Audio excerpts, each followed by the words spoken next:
Good morning, 6th and 7th graders. Well, it's morning for me. I don't know when you're watching this. Hello. Today we're going to show you how to make a scatter plot using Desmos. Now, some of you may already know how to do this. Looking at you, 7th grade. But I'm going to start from scratch because 6th graders, I don't think you've had much experience with this. And I just wanted to make sure we're all starting from kind of the same place. So we're going to use Desmos. Now you can do this by hand, and I'm going to pause this video and show you an example of how to do it by hand.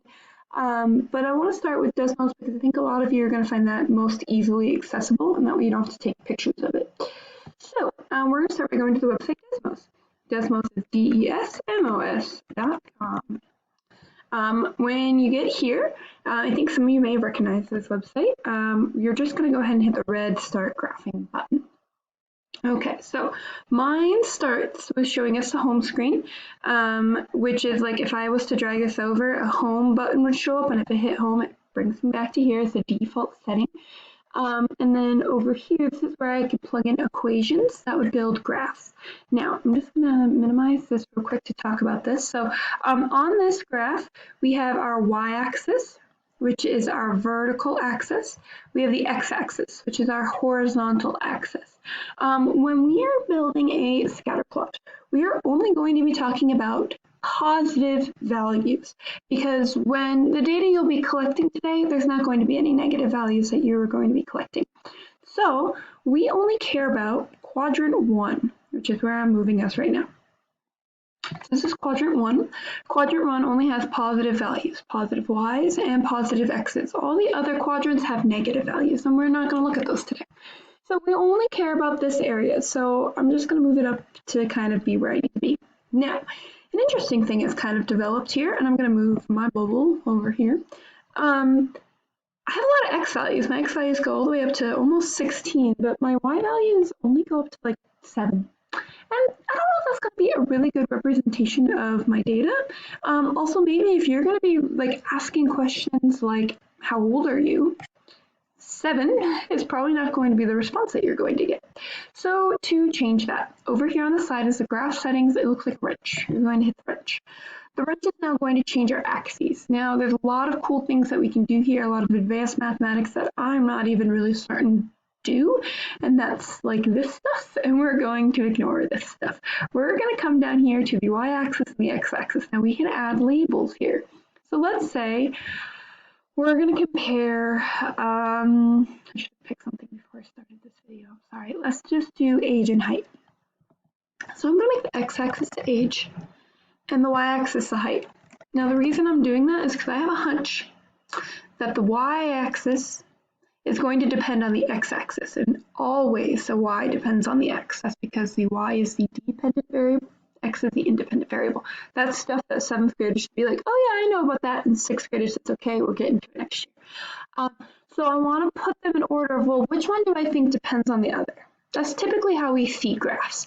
So when you're thinking about the relationship between the two questions you asked, think, which one would depend on the other? Well, height, I think, depends on age. So I'm going to make height the y and age the x. Now, I'm going to keep the minimum, the small negative number. Maybe I'll just make it -1 just for precision's sake.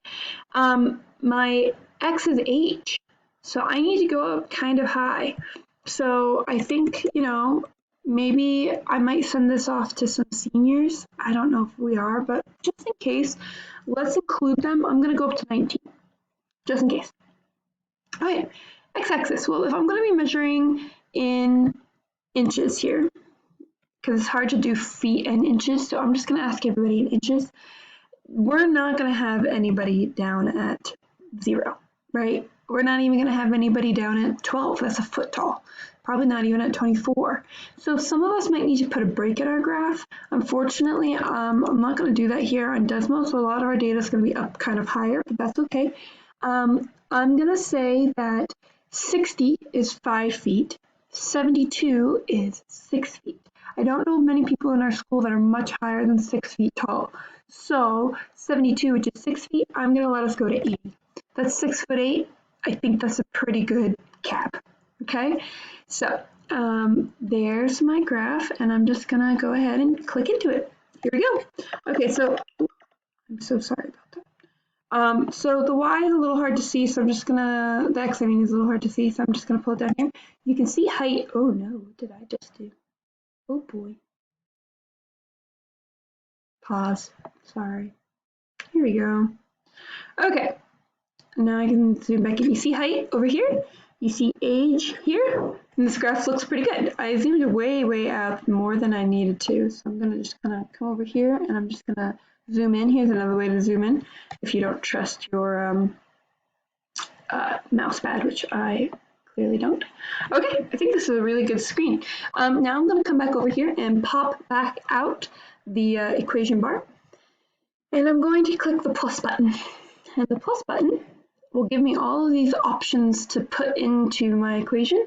I can put in expressions, notes, folders, images, but the one I care about is the table. Now, on your project 2 document, I made you fill out a table of the information that you gathered. That table, you're just going to plug right into here. Now, I'm going to help us with that right now. So X, I said was age, Y, I said was height, and I'm just going to start plugging in numbers that I think make sense. I'm going to pause the video now and do that so this video is not really ridiculously long. When you come back, you'll see a table filled out. Okay, so our table is all filled out, and as you can see over here, I've got dots, I've got plotted points, and I'll show you what that happens. All I have to do is hit a number, so let's put in a 16-year-old who's maybe 5'10", which would make him 70, so I can put him there. So as you saw, as I hit 70, the dot showed up right there. And if I come into here, if I go and click this, it will tell me which dot it is. Say, oh, this is the 16-year-old who's 70 inches tall. And then I can come over here, oh, this is the 14-year-old who's 63 inches tall. Remember, 60 is 5 foot.